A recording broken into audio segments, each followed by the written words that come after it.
sukses bikin Israel gigit jari.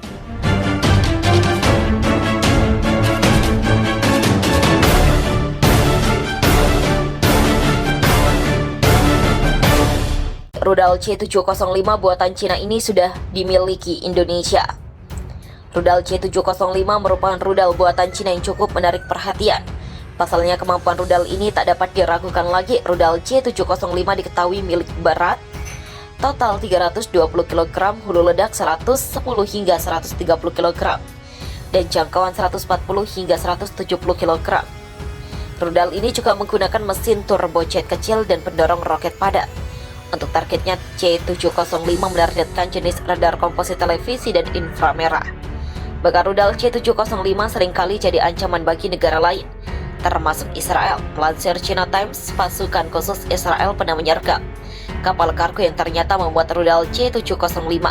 Hal ini dikarenakan C705 memang dikirim ke Lebanon dengan tujuan menenggelamkan kapal AL Israel. Rudal ini juga ditransfer ke berbagai negara tak terkecuali Indonesia. Saking bermanfaatnya, C705 dibuat versi dalam Indonesia sendiri. Kementerian Pertahanan Indonesia mengorganisir kelompok meneliti dan pengembangan untuk merekayasa balik senjata peluru kendali untuk membangun industri pertahanannya persisnya sendiri. Target rekayasa balik pertama yang mereka temukan tampaknya adalah rudal anti kapal C705 di benua tengah, tulis China Times pada 6 April.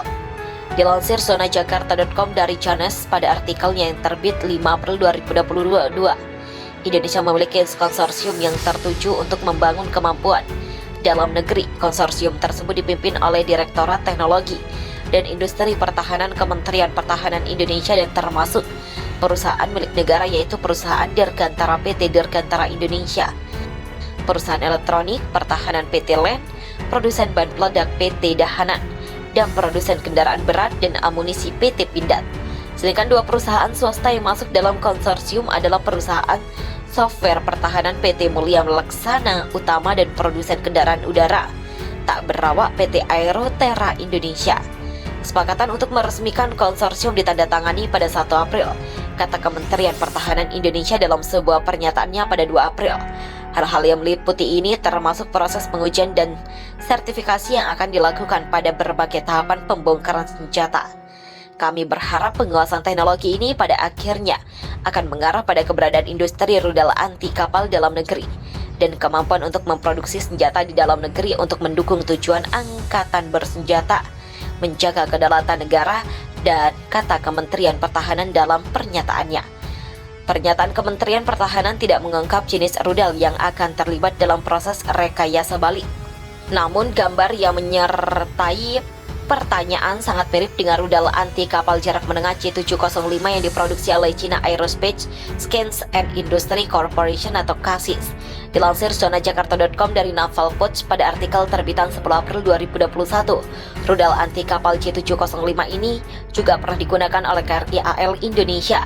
KRI Celurit 641 dan KRI Kujang 642 diketahui berhasil menembakkan dua rudal anti kapal C705 berorientasi Cina selama Sinkex dalam lingkup latihan pra-armada Jaya di Laut Natuna. Kedua rudal tersebut diketahui ditembakkan dari jarak kurang lebih 70 km. Latihan tenggelam Sinkex merupakan bagian dari persiapan awal jelang latihan Armada Jaya yang merupakan latihan utama TNI Angkatan Laut. Latihan pra-armada Jaya merupakan latihan angkatan laut paling kritis TNI Angkatan Laut yang bertujuan untuk menguji dan meningkatkan profesionalisme ABK TNI Angkatan Laut dan kesiapan tempur aset TNI Angkatan Laut. Skenario latihan berisi operasi Angkatan Laut bersama serangan amfibi dan latihan pertahanan pantai.